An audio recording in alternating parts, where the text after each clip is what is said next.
둥둥 수요 특강 달을 가리키다. 매주 수요일 코너입니다. 달을 가리키다. 성현들은 달을 가리키고 있지만 우리는 그 손가락만 보고 있지 않은지 돌아보는 시간인데요. 종교의 문자나 상징이 아니라 그것이 가리키고 있는 종교에 잠든 가치에 대해 생각해보는 시간입니다. 최근 북한의 인권 문제에 대해 종교가 어떤 역할을 할 수 있는지 심도 있는 논의의 장이 펼쳐졌습니다. 가톨릭 동북아 평화연구소가 지난 11월 3일과 4일 파주 참회와 속죄의 성당에서 북한 인권 개선을 위한 종교의 역할이란 주제로 제5회 국제학술대회를 개최했는데요. 천주교, 개신교, 불교 그리고 학계 전문가까지 한자리에 모여 북한 인권 문제에 대해 논의하는 뜻깊은 자리였습니다. 자, 어떤 이야기들이 오갔는지 들어보겠습니다. 가톨릭 동북아 평화연구소 소장이신 강주석 신부님 연결돼 있습니다. 신부님 나와 계시지요? 네, 안녕하세요. 반갑습니다. 예, 네. 반갑습니다. 자, 지난 3일과 4일 가톨릭 동북아 평화연구소에서 참으로 뜻깊은 학술 대회를 열었는데요. 이웃 종교인분들과 함께 북한 인권 문제에 대해 심도 있는 논의를 했다고요. 자, 자세히 소개를 좀 해주시죠. 네, 인권이 소중하고 또 우리 정의와 평화의 결실이라는 데 대해서는 이제 다들 동의를 하는데요. 근데 북한 인권이라는 이제 단어가 들어가면 이 용어가 사용되면 좀 다양한 시각 차이가 분명히 있습니다. 그래서 극단적인 어떤 대립하는 시각이 있는 것이 사실인데요. 그래서 구체적으로 좀 얘기를 하면 북한 인권을 이제 좀 강하게 주장하는 사람들은 북한 정권을 더 압박해야 한다는 차원에서 이제 이게 대북 강경론으로 이어지고 또 한반도 문제의 평화적 해결을 방해하는 면도 있습니다. 예. 네, 그렇다고 또 인권 문제를 마냥 외면할 수 없다는 또 주장도 있고요. 그래서 꽤 민감하고 굉장히 이제 어려운 주제이긴 한데요. 우리가 한반도의 진정한 평화를 위해서 우리 종교인들이 좀 성찰하고 노력을 좀 구체적으로 해야겠다 이런 측면에서 이런 주제로 대회를 열었습니다. 예. 지금 말씀해 주신 대로 북한의 인권 문제를 자꾸 거론을 하면 이제 북한 네. 정권에서 불편해하는 그런 또 기색이 있으니까 네. 평화를 위해서는 대화를 먼저 하고 또 인권 문제는 또 뒤로 미뤄두게 되는 그런 상황도 있는데 네. 자, 이에 대해서도 참 고민이 필요할 것 같습니다. 네. 자, 이에 대해서 종교계가 다 같이 논의하는 자리라는 것이 참으로 뜻깊은데요. 지금 각 네. 종교별로 북한 인권 문제를 해결하기 위해 노력을 좀 하고 있지요. 네, 그래서 지금 말씀드린 바와 같이 이게 단순하지 않기 때문에 실천하는 문제가 참 쉽지가 않습니다. 그래서 저희 천주교 민족화위원회만 하더라도 우리 교회 내부에서도 왜 이렇게 목소리를 크게 내지 않는가, 문제 제기를 북한 당국에 해야 되지 않냐, 이제 이런 비판적인 목소리도 있고요. 네. 근데 분명한 것은 저는 이제 이게 실질적인 개선에 도움이 되는 방향으로 우리가 일을 하고 생각을 해야 되는데, 그래서 북한 주민들을 우리 정말 가족이고 형제라는 생각부터 시작을 해야 된다고 보고요. 그래서 정치적인 그 도구로 이용되는 측면이 많이 있었기 때문에 우리 종교인들이 이제 정말 어떻게 보면 순수한 마음, 또 사랑과 연민의 마음으로 이제 실천해야 됩니다. 그래서 각 종교별로 이제 그런 고민들을 조금씩 더 하는 것 같아요. 그래서 구체적인 실천이 더 이제 필요해야 되는 시점이라서 저희가 아마 이런 대회를 준비했습니다. 네. 네. 사실 이 인권이라고 하는 것도 네. 참 다양한 측면에서 이야기를 할 수 있어서 네. 그러니까 먹고 사는 문제를 해결해 주는 것도 인권 개선에 중요하고 또 그 네. 나라의 어떤 주인으로서 민주적인 그런 권리를 찾게 해주는 것도 인권이고 참 이 인권이라는 게 참 다양하잖아요. 그렇습니다. 그렇다면 먼저 이제 북한의 인권 상황 좀 어떻게 좀 신부님께서 바라보고 계신지 그 진단을 좀 들어보고 싶습니다. 네, 사실 저희가 북한 내부의 사정은 정확하게 알기 어렵다고 저는 봅니다. 네. 그래서 탈북자의 증언에 주로 이제 의존을 하는데 이것이 좀 이렇게 편향되기 쉬운 측면이 분명히 있어요. 그래서 또 통계 자료가 나오는 것도 굉장히 적고 이게 불확실한 것이고요. 또 이게 또 우리 서구 사회, 우리가 자유민주주의 진영의 통계랑은 또 다른 측면이 기준 자체가 다르고요. 그래서 정확하게 알기는 어려운데 저는 다만 이제 개인적으로 우리 사회의 모습, 그러니까 우리 대한민국도 뭐 90년대 이전이라고 할까요? 이제 이런 시대의 어떤 상황을 우리가 돌이켜 보면 북한도 이제 지금 우리 기준에서는 열악할 수 있다, 열악하겠다라는 추론을 할 수 있는 것 같아요. 그래서 방금 말씀 주신 것처럼 이제 그걸 어떤 시각으로 보는지 뭐 이런 얘기들이 중요하다. 이제 이런 얘기들이 이제 대회에서 많이 나왔습니다. 네. 자, 이제 불교, 천주교, 개신교에서 나름대로의 어떤 해법을 또 발표를 한 거 아니겠습니까? 제 북한 인권 개선을 위해 각 종교가 내놓은 해법 좀 어떤 내용들이었습니까? 뭐 그냥 간단하게 말씀드리면 천주교에서는 이제 또 아무래도 국제적인 연대 이런 얘기가 좀 나왔었는데 반면에 천도교에서는 또 민족의 어떤 주체적인 방식을 강조하기도 했었고요. 불교 쪽에서 오신 스님은 이제 뭐 단기간의 선교를 목표로 하지 말고 사랑과 자비의 정신으로 신약 문제부터 접근해야 된다. 이제 이런 얘기도 하셨습니다. 근데 다들 또 얘기하면서 조금씩 시각 차이들이 있었어요. 북한 정권을 바라보는 아니면 인권 문제를 바라보는 시각에 대한 차이들이 분명히 있었고요.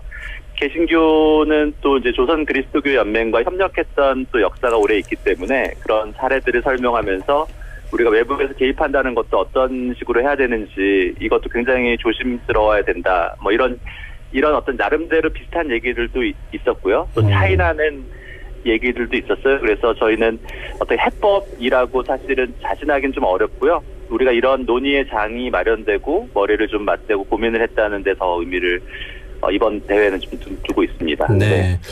그 각 종교가 처한 상황이 다 다르잖아요.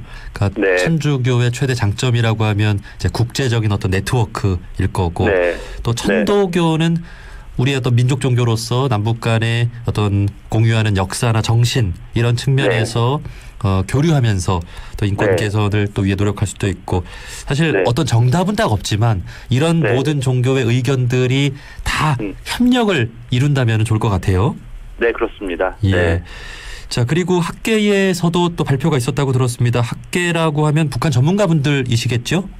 네, 먼저 전문가로서 이제 나오신 분은 헤이즐 스미스라고 영국의 런던 대학교 쪽 교수님인데요. 이제 북한 식량 문제, 특히 고난의 행군 이후에 대규모 식량 지원 사업에 참여했던 분이고요. 그래서 북한 문제 이제 세계적인 전문가라고 할 수 있는 분인데 이분은 특히 북한의 식량 사정, 최근 식량 사정에 대한 얘기를 많이 하셨습니다. 그래서 고질적인 식량 문제의 원인이라든지 지금 뭐 경제 제재로 인한 어떤 어려움이라든지 이런 얘기를 하셨어요. 그래서 결국 인권의 출발 중에 하나가 생존권, 뭐 이렇게 식량권 이제 이런 것에 대한 얘기를 하셨고요.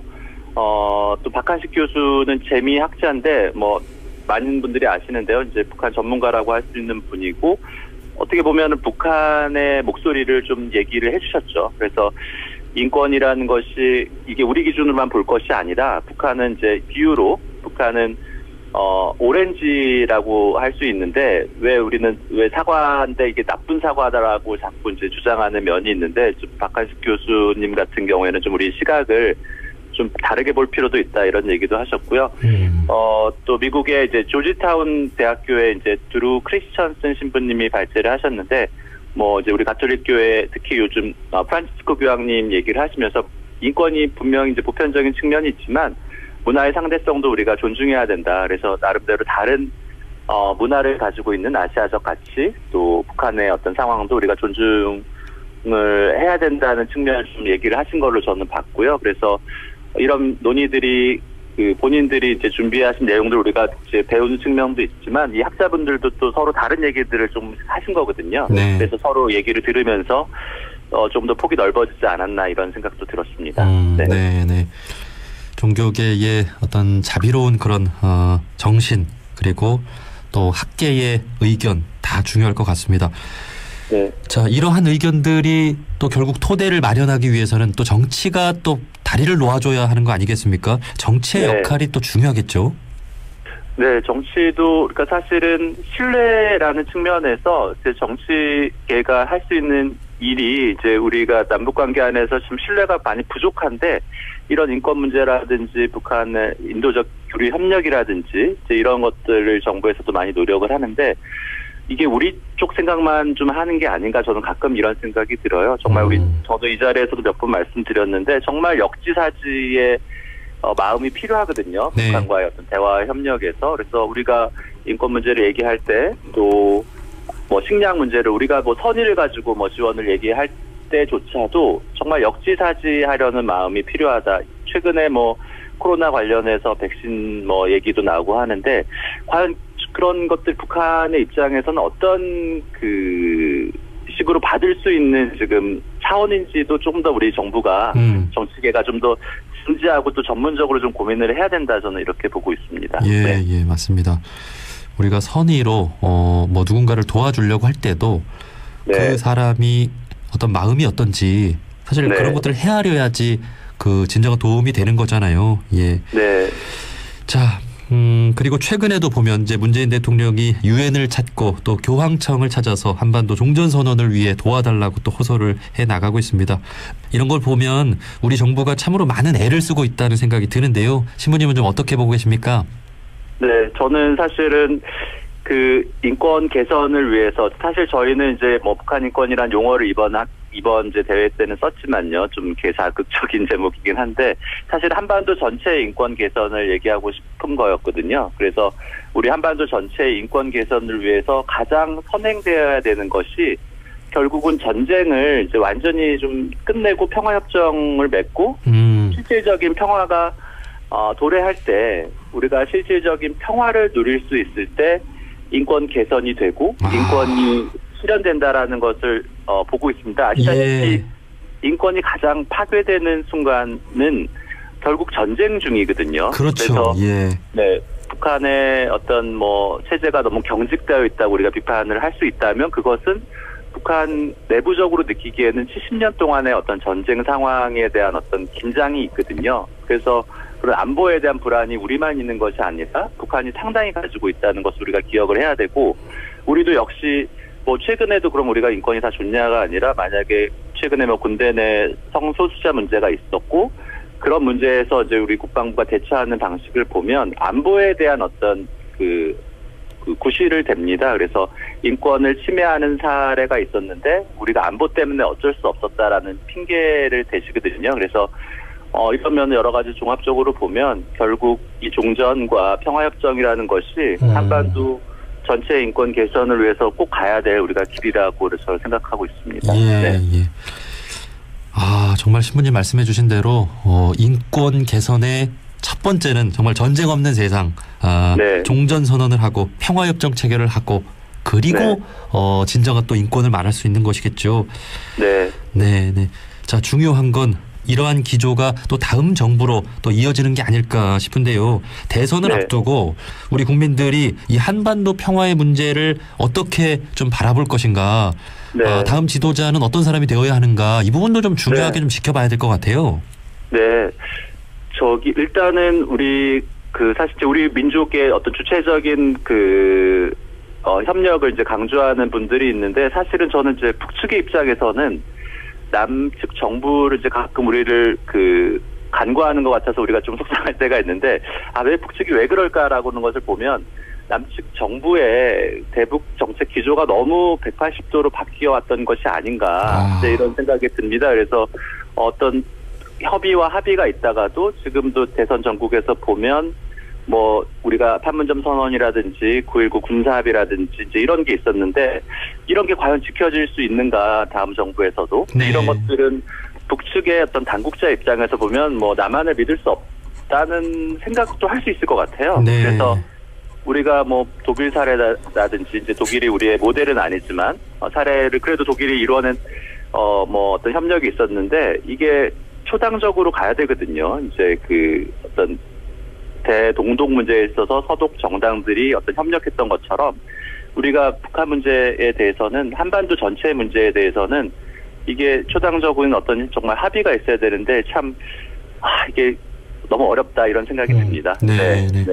역시 한반도의 평화를 이루기 위해서는 신뢰가 네. 하나하나 네. 쌓여 나가야 네. 한다. 네. 네. 그래서 우리 정부도 좀 한결같은 기조를 네. 갖는 게 필요하다는 말씀입니다. 네. 다소 정치적인 어떤 입장으로 네. 들릴까봐 또 조심스럽습니다만은 네. 정말 우리 남북이 네. 함께 잘 살아야 되지 않겠습니까? 그러기 네. 위해서 대화하고 신뢰를 쌓아가는 그런 미래를 만들어갔으면 좋겠습니다. 네, 자, 마지막으로 네, 그래서 저는 정말 미국이나 이런데 뭐 제가 잘은 모르지만 이게 대외 정책이라는 게 굉장히 일관성이 있어 보이잖아요. 네. 뭐 어떤 정당의 쪽을 떠나서 하여튼 좀 많이 뭐 우리가 좀 고민을 좀 더 우리 국민들이 많이 이제 이런 생각들을 더 하면 정치계가 좀 변할 수 있도록 기도하고 또 희망을 가져야 될 것 같습니다. 네. 예. 네. 앞으로 카톨릭 그 동북아 평화 연구소에서는 또 이러한 일들 계속해 나가는 겁니까? 네, 저희는 뭐 이런 국제학술대회 계속 하고 있고요. 그래서 저희 그 가톨릭계 역할 또 전체 종교인들이 한반도 평화를 위해서 어떤 그 사명을 가지고 있는 일 계속 성찰하고 노력하기 위해서 이제 준비를 하려고 합니다. 네. 앞으로 종교계가 좀 하나된 마음으로 또 지혜를 종교계의 다양한 지혜를 모을 수 있는 그런 장을 우리 천주교가 또 큰 형님 종교이니까 좀 잘 이끌어 주시고 신부님께서도 큰 역할 부탁을 드리겠습니다. 네. 자, 여기까지 말씀 듣겠습니다. 가톨릭 동북아 평화연구소장이신 강주석 신부님이었습니다. 신부님 고맙습니다. 네, 감사합니다. 네.